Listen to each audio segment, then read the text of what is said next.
تنگی نہیں کہتے اس کو، بلکہ اس کو اور وسعت کہتے ہیں. یہ فن کی تنگی نہیں ہے. ارے کیا بولنا، بولے خالی آنکھی دیکھتا ہے، بولے کیا بیوقوف ڈاکٹر ہے، کیا کبھی ایسا بولے گا بھائی؟ ایسا نادان آدمی ہے، بولے خالی ہڈیوں کا علاج کرتا ہے. تو یہ علم اور فن کی تنگی نہیں ہے، یہ تو علم اور فن کی وسعت ہے، اس کا پھیلاؤ ہے. اور اسی پھیلاؤ کی بنیاد پر یہ تقسیم کار ہوئی. جب علم کے اندر وسعت پیدا ہوئی تو اسی واسطے محدثین کا گروپ پیدا ہوا. محدث پیدا ہوئے، مفسر پیدا ہوئے، فلسفی پیدا ہوئے، محقق پیدا ہوئے، ہے نا، اور جو متکلم پیدا ہوئے، فلاسفہ پیدا ہوئے، حکما پیدا ہوئے.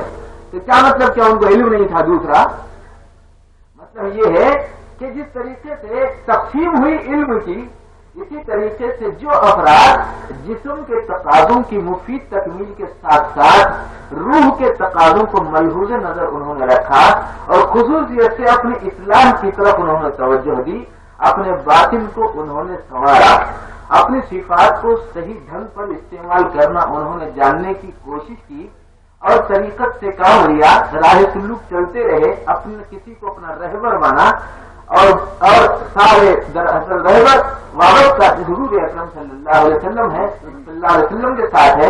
اسی لیے یہ تقسیم عمل میں آئی کہ لگ بھگ 2 صدی کے بعد وہ حضرات جو خاص طور پر اپنے باطن کی اصلاح میں مصروف ہوئے ان کو صوفی کہا گیا، عارفین کہا گیا، صوفیہ کہا گیا. ورنہ پہلے دور کے اندر صحابی سے بڑھ کر کوئی لفظ نہیں تھا، اس سے اونچا کوئی لفظ نہیں تھا، صحابی ہی سب کچھ تھا علم اور عمل کے اعتبار. اور صحابہ کرام کسی یونیورسٹی کے فارغ نہیں تھے، کسی کالج کے پڑھے لکھے نہیں تھے.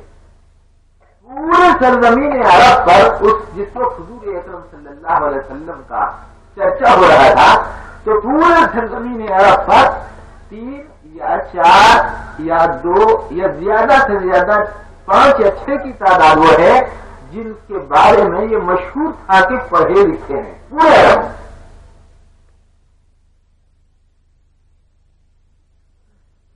صحابہ کسی یونیورسٹی سے فارغ نہیں تھے، کسی کالج میں پڑھے ہوئے نہیں تھے، اور پھر جس کو انہوں نے اپنا معلم مانا تھا وہ خود بھی کسی یونیورسٹی کا فارغ نہیں. حضور پاک صلی اللہ علیہ وسلم کسی مدرسے کے فارغ ہیں کیا؟ وہ تو حضرت رحمان کے شاگرد ہیں. رحمت للعالمین صلی اللہ علیہ وسلم اللہ تعالیٰ کے شاگرد ہیں. کبھی اللہ تعالیٰ واسطہ بناتے تھے حضرت جبرائیل علیہ السلام کو. اسی بات کو سرکار کیونکہ آپ پڑھے لکھے نہ تھے اس لیے سرکار کو امی لقب کہا گیا. امی ہے سرکار. مگر کیسے امی تھے؟ ایسے تھے آپ امی لقبی کھولی زبان جو دم بھر میں بے زبان سارے زبان والے، ایسے امی تھے سرکار. گنگے بڑے تو ایسے گنگے نہیں کہ بات ہی نہیں کر سکتے جی، نہیں، ایسے تھے آپ امی لقبی کھولی زبان جو دم بھر میں بے زبان سے سارے زبان والے، ایسے امی تھے سرکار. اب ان امی سرکار سے ملنے والے علم صحابہ کو جو ملا مدرسے اور کالج اور یونیورسٹی کی نسبتوں پر نہیں بلکہ صحبت سے ملا اور لفظ صحابی ہی صحبت میں بنا ہے. اور اس دور میں لوگ پوچھتے ہیں کہ صحبت ضروری ہے کیا ہے؟ بنیاد ہی وہ ہے اسلام کے اندر. صحبت کی بنیاد پر تو صحابی بنے. یہ الگ بات ہے کہ قیامت تک کہ کوئی آدمی صحابی نہیں بن سکتا. صحابی تو صرف وہ شخص بنا اور وہ افراد صحابہ کہلائے جنہوں نے ایمان کی حالت میں حضور پاک صلی اللہ علیہ وسلم کو دیکھا ہو اور اسی ایمان ہی کی حالت پر ان کی وفات ہوئی ہو تو ان کو کہا جاتا ہے صحابی، جس کی جمع صحابہ کے طور پر استعمال کرتے ہیں. تو صحابہ کو جو علم ملا وہ صحبت کی بنیاد پر ملا. حضور نے جو کام کیا، صحابہ نے جو کام کیا، وہ کام ضروری ہے یا غیر ضروری ہے؟ ظاہر بات ہے کہ اس کے غیر ضروری ہونے کا کیا مطلب ہے؟ ضروری ہے، لاہوری ہے، جس کے سوائے چارہ نہیں. جو مالک رحمۃ اللہ علیہ ارشاد فرماتے تھے، عجیب بات ہے، آپ کو جو ہے معماری کا کام کرنا ہے تو معمار کی صحبت چاہیے، لوہاری کا کام کرنا ہے تو لوہار سے نسبت چاہیے، لوہار سے آپ کو وابستگی چاہیے، آپ سونے کا کام کرنا چاہتے ہیں تو آپ سونار کی صحبت درکار ہے نا۔ دنیا کے اندر جو کام، یا آپ بڑھئی کا کوئی کام کرنا چاہتے ہیں تو بڑھئی کی صحبت درکار ہے۔ دنیا کے سارے کام صحبت کے ذریعے سے میسر آتے ہیں۔ تو ایک ایسا عجیب بات ہے کہ پھر اللہ تعالیٰ کیا اللہ والوں کی صحبت سے نہیں ملے گا؟ جب ساری چیزیں دنیا کی صحبت کی بنیاد پر وابستہ ہیں تو پھر اللہ کو لینے کے لیے اللہ والوں کا ہونا ضروری ہے اور اللہ والوں سے وابستگی ضروری ہے۔ عبد القادر جیلانی رحمۃ اللہ علیہ کی تعلیمات کیا مطلب، کیا قرآن سے ہٹی ہوئی ہیں؟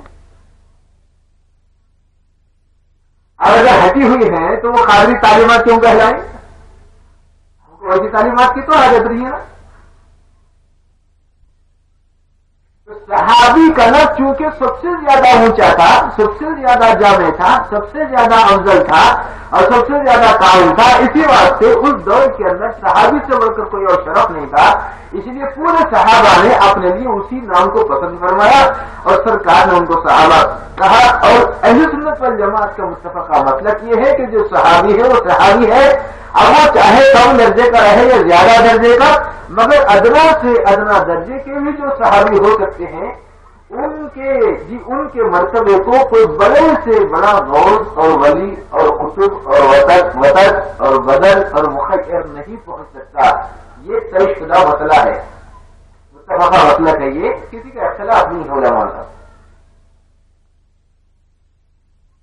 اب چونکہ صحابہ کے بعد کوئی ایسا لفظ استعمال کیا جانا تھا کہ صحابہ کے بعد والے افراد جنہوں نے حضور کو نہیں دیکھا ان کو تو صحابی نہیں کہہ سکتے تھے، اس لیے کہ ایمان کی حالت پر حضور کو دیکھنا صحابیت کا درجہ دلاتا ہے، ورنہ صحابیت کا درجہ نہیں دلاتا۔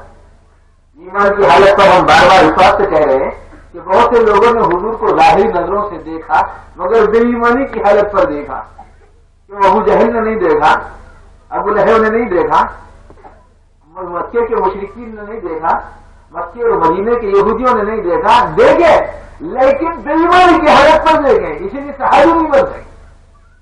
ایمان کی حالت پر دیکھنا صحابیت کے مرتبے پر لاتا ہے، اور پھر خاص طور پر یہ جملہ استعمال کرنا چاہیے کہ پھر ایمان ہی کی حالت پر وفات بھی ہوئی ہو تو وہ صحابی، اور اگر ایمان کی حالت پر وفات نہیں ہوئی ہو، بے ایمانی پر ہوئی ہو، خدا نہ خواستہ، تو ان کو مرتد کہا جاتا ہے۔ ایمان کی حالت پر حضور اکرم صلی اللہ علیہ وسلم کے مبارک چہرے کو دیکھنے والے اور ایمان ہی کی حالت پر وفات پانے والے انسان صحابہ کہلائے۔ اس کے بعد چونکہ اس درجے کو تو پہنچنے والے کوئی اور نہ تھے، اس لیے ان کی پیروی کرنے والوں کو تابعین کہا گیا۔ تابع مانے پیچھے چلنے والا، نقش قدم پر چلنے والا، جی تابعیت رکھنے والا، اتباع کرنے والا، تابعین کہا گیا۔ بس صحابہ کی تابعیت، صحابہ کے پیچھے چلنا، اس سے بڑی کوئی اور سعادت نہیں تھی، اسی لیے اس کے بعد والے اولیاء کو، علماء کو، فقہاء کو، محققین کو تابعین کرام کہہ دیا گیا۔ جیسے صحابہ کرام کہتے ایسے تابعین کہا گیا۔ اب اس کے بعد والا جو گروپ آیا، بعد والی جو نسل آئی، ان کے لیے تابعین کا لفظ استعمال کیا گیا۔ طبع تابعین، آپ لوگ سنتے ہوں گے صحابہ، تابعین، طبع تابعین، یعنی ان تابعین کی پیروی کرنے والوں کو طبع تابعین کہا گیا۔ اب اس کے بعد ایسے الفاظ کی ضرورت تھی جو زیادہ گمبھیر اور گنجلک نہ ہو اور پیچیدہ نہ ہو، کہنے کے اعتبار سے بھی سہل ہوں، تو عوام الناس کے اندر چونکہ کچھ غلط علم اور فہم بھی کا چرچا بھی چل رہا تھا اور اسلام کے پر چلنے والے لوگوں میں کچھ جھوٹ پیدا ہو رہے تھے، تو جو لوگ صحیح رخ پر چل رہے تھے ان کے ذمہ داروں اور محققین حضرات نے ان کے حق میں علماء اور صوفیاء کا نام دیا، اور وہ صوفیاء کا لفظ آج تک چلتا آ رہا ہے، اسی کو صوفی اور عارف کہا جاتا ہے۔ اس ہے کیا؟ یعنی علم صحیح اور عمل صحیح اپنے تمام اور کمال کے مرتبے کے ساتھ ملے، اس کو عارف اور صوفی کہا جاتا ہے۔ تو یہ تو وہ بات تھی کہ جس کے اندر ہم کو یہ بات معلوم کرنا چاہیے تھا کہ آخر یہ تصوف کیا چیز ہے اور اس سلوک کے اندر ہوتا کیا ہے اور یہ سلوک کا لفظ کیوں استعمال کرتے ہیں. کیا یہ لفظ احادیث میں بھی کوئی خاص طور پر استعمال کیا گیا ہے؟ ہاں بتایا گیا کہ حدیث میں اس کو احسان کہا گیا. احسان جس کی تعریف حضور پاک صلی اللہ علیہ وسلم نے یہ ارشاد فرمائی کہ احسان یہ ہے کہ احسان یعنی تصوف. احسان یہ ہے کہ تم اللہ کی عبادت ایسی کرو گویا تم اللہ کو دیکھ رہے ہو اور تم سے یہ نہ ہو سکے اور تم نہ دیکھ سکو جیسا کہ ہوتا ہے کہ ان آنکھوں سے اللہ کو نہیں دیکھا جا سکتا تو کم سے کم یہ شعور رکھو کہ اللہ تم کو دیکھ رہے ہیں. اس کو حدیث کے لفظوں میں یوں کہا گیا اور اللہ کأنک تراہ فإن لم تکن تراہ فإنہ یراک. اللہ کی عبادت ایسی کرو گویا اللہ کو دیکھ رہے ہو. اگر یہ ایسا نہیں کر سکتے تو ایسا کرو کہ یوں سمجھو کہ وہ تم کو دیکھ رہا ہے. یہ تو آسان ہے نا. میں اس کو دیکھوں یہ تو مشکل ہے, وہ مجھ کو دیکھ رہا ہے یہ کیا مشکل ہے؟ یہ تو آسان ہے نا. اگر آپ کو کچھ الجھن نہ ہو تو آپ سوچ لیجئے اگر میں اس کو دیکھ رہا ہوں, اگر یہ توجہ ہے تو اسی کو صوفیوں کے پاس بزرگان دین کے پاس اور یا اللہ کے پاس مشاہدات رہتے ہیں. بڑا بنا کے رکھے نا لفظوں کو. ہمارے حضرت رحمت اللہ علیہ نے کراچی کے بزرگوں نے روحانیت اور طریقت کے تاجداروں نے بہت آسان کر دیا مسائل کو. ورنہ ان مسائل کو سوچنے سمجھنے اور یہ ہماری گھٹیوں میں پڑھنے کے لیے تو برس کے مجاہدات اور بڑی ریاضتیں اور مشقتیں درکار ہیں. لیکن اللہ تعالیٰ ان ارواح مبارکہ قبروں کو نور سے بھر دے کہ جو قبروں میں چلے گئے اور اللہ تعالیٰ کے یہاں انعام پا رہے ہوں گے. آسان کر دیا مسائل.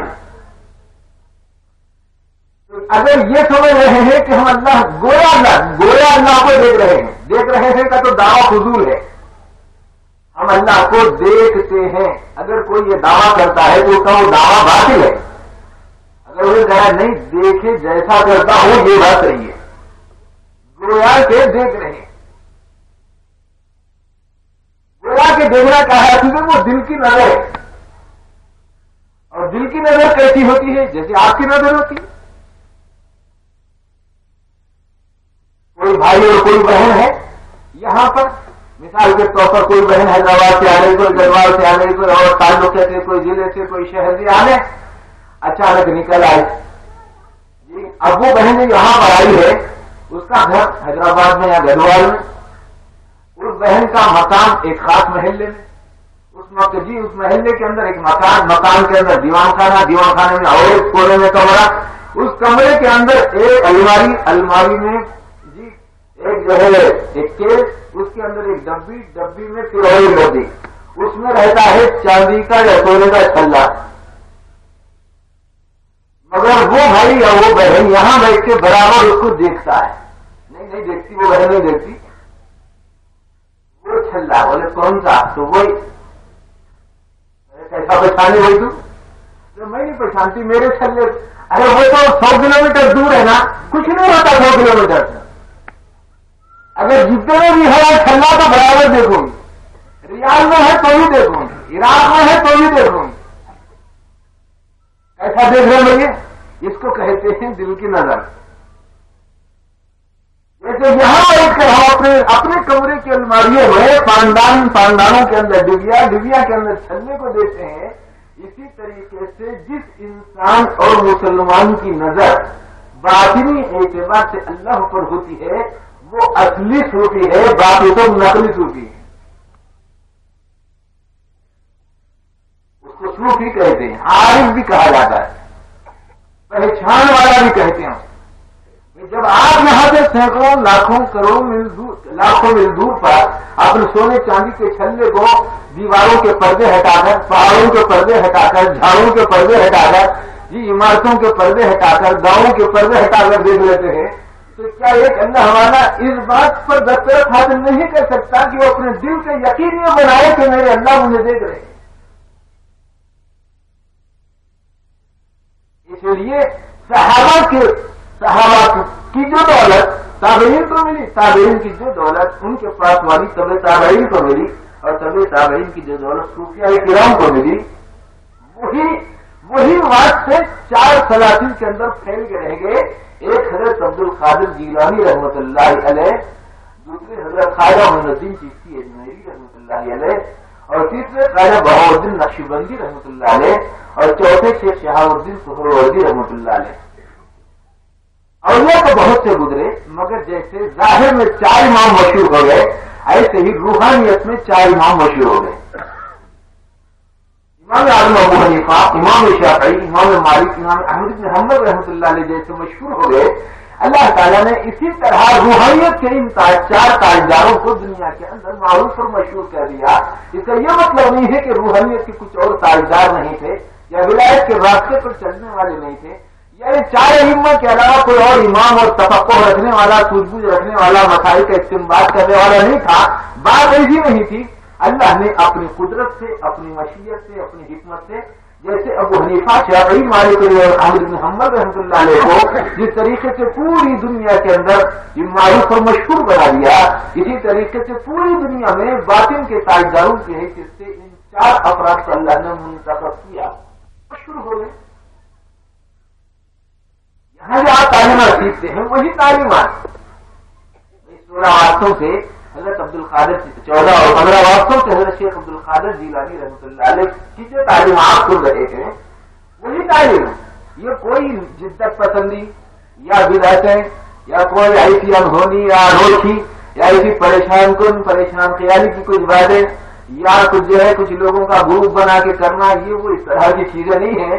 یہ تو وہی علم و عمل ہے جو بوسائل شتات حضور پاک صلی اللہ علیہ وسلم کے ذریعے سے ملا، اور حضور پاک صلی اللہ علیہ وسلم کے پاس جو کچھ آیا وہ پروردگار عالم کی حضوری سے ملا، اور وہی علم اور عمل ہمارے پاس موجود ہے۔ یہ اللہ کا کتنا بڑا فضل و کرم۔ ہمارے یہ سلسلہ 33 واسطوں سے اور دوسرا 40 واسطوں سے حضور پاک صلی اللہ علیہ وسلم تک جا کر مل جاتا ہے۔ یہ کتنا بڑا کرم ہے پروردگار کا۔ واسطے کا کیا مطلب؟ مثلا مولانا در مدد نے والد مالی رحمۃ اللہ علیہ سے استفادہ کیا، ہمارے صاحب نے حضرت مولانا جی محمد حسین صاحب ناظم مدارس سمستان ونپور سے استفادہ اٹھایا، انہوں نے استفادہ کیا حضرت شاہ کمال اللہ رحمۃ اللہ علیہ سے، انہوں نے استفادہ کیا حضرت محمود اللہ بخاری رحمۃ اللہ علیہ سے۔ بس یہ 39 واسطوں کے بعد سرکار ہی کا نام ہے۔ یہ کرم نہیں ہے پروردگار کا، جتنا بھی شکر ادا کریں کرو۔ اور عجیب بات یہ ہے کہ بس وہ جی انگلی کٹا کے شہیدوں میں نام، بس چپ جو ہے ہم جیسے تو بالکل ناکارہ اور آوارہ اس بات کے اہل ہی نہیں، مستحق ہی نہیں کہ یہاں پر بیٹھ کر آپ کو تصوف اور طریقت کی تعلیم دیں، لیکن یہ مجلسیں ایسی ہیں کہ اللہ تعالیٰ کی طرف سے خصوصی فضل اور کرم ہوا اور اللہ پاک نے یہ مجلسیں چلا دی، اور اسی کے کرم سے آپ اللہ کی خدمت سے مختلف مجلس ہیں اور اس میں اللہ کی پہچان کی باتیں ہوتی ہیں۔ اب اگر آپ کو ان تمام چیزوں کے سمجھنے میں کچھ مزید دقتیں اور دشواریاں ہو رہی ہیں تو یہ بات کو اپنی جگہ پر یہیں پر رکھیے۔ اب کم سے کم خلاصے کے طور پر یہ سمجھ لیں کہ یہ سلسلہ ہے اللہ کو پہچاننے کا۔ یہ تو مشکل نہیں ہے اللہ کو پہچاننا۔ اللہ کو پہچانتے ہیں صاحب، ایسا پہچانتے؟ ہاں بھائی، اس بات کی محنت نہیں ہوئی نا، ہم نے چونکہ پیسے پر محنت کی لہذا پیسے کو پہچانا، کپڑے پر محنت کی تو کپڑے کو پہچانا، ٹیپ ریکارڈر پر محنت کی تو ہم نے اس کو پہچانا، لڑکی اور ہم نے گلاس پر محنت کی تو ہم نے گلاس کو پہچانا، دیواروں پر محنت کی اور اینٹ اور گارے پر محنت کی تو ان کو پہچانا۔ لیکن چونکہ ہم نے معرفت پر اللہ کی پہچان پر محنت کی تو لہذا نہیں پہچانا۔ اگر محنت ہوتی تو پہچان کیا کرنا ہوتا پہچاننے کے واسطے؟ بولے تم دنیا کی چیزوں کے لیے کیا کرتے ہیں؟ کیا کرتا ہوں صاحب، وہ دوڑ دھوپ کرتا ہوں، میں خون پسینہ ایک کرتا ہوں، دفتر کو جاتا ہوں، وہاں جاتا ہوں، ان سے ملتا ہوں، بازار کو جاتا ہوں، دکان کو جاتا ہوں، جہاں وہ چیز میسر آتی ہے ڈھونڈتا ہوں، تلاش کرتا ہوں۔ کیسی جستجو ہوتی ہے؟ جیسے دنیا کمانے کی جستجو ہماری گھٹیوں میں پڑی ہوئی ہے، اسی طریقے سے اللہ کو پہچاننے اور اللہ کو پانے کی جستجو بھی ہمارے اندر ہونا چاہیے۔ اور طلب اور طلب کے بغیر اللہ پاک نہیں دیتے، یہ البتہ خاص اصول ہے، اس کو سمجھ لینا چاہیے. طلب اور طرف کے بغیر اللہ تعالیٰ نہیں دیتے. انہوں نے اپنا ایک دستور بتایا ہے قرآن میں. کیا دستور ہے؟ ان اللہ یہدی الیہ من ینیب، ان اللہ یہدی الیہ من ینیب، ان اللہ یہدی الیہ من اناب. جو اللہ کی طرف دل کے جھکاؤ کے ساتھ رجوع کرتا ہے، لوٹتا ہے، پلٹتا ہے، اللہ تعالیٰ اس کے لیے راہ ہموار کر دیتے ہیں، راستہ اس کے لیے کھلتا ہے. والذین جاہدوا فینا لنہدینہم سبلنا، جو ہماری راہوں میں مجاہدہ کریں گے ہم ان کے حق میں راستے کھول دیں گے. تو اب محنت اور مجاہدہ دیں گے اللہ کو، جن کو ہم سامنے رکھ کر سمجھتے ہیں کہ ہم اللہ کو پہچاننے والے ہیں. کیسا پہچانتے ہیں؟ دیکھیے، ایک بچہ جو اپنے ماں باپ کو ماں اور باپ کہہ رہا ہے، ان کیسا پہچانتا اپنے امی اور باپ؟ اگر اس بچے سے پوچھے جب 10-12 سال کا ہو گیا ہے، 15 سال کا ہو گیا، آپ اسے پوچھیے کہ میاں امی کو پہچانتا؟ تو پہچانتا ہوں. اچھا ابا کو بھی پہچانتا ہوں؟ جی وہ پہچانتا ہوں. کیسا پہچانتا ہے؟ ایسا پہچانتا کیا ہوتا؟ وہ بھی کوئی بات ہے. کیسا پہچان؟ بھائی بولا امی، بہن بولی امی، خالہ بولی امی، ماموں بولے امی، پھوپا بولے امی، لہٰذا میں بھی بولا امی. ہوئی تو بولے لہٰذا میں بھی بولا.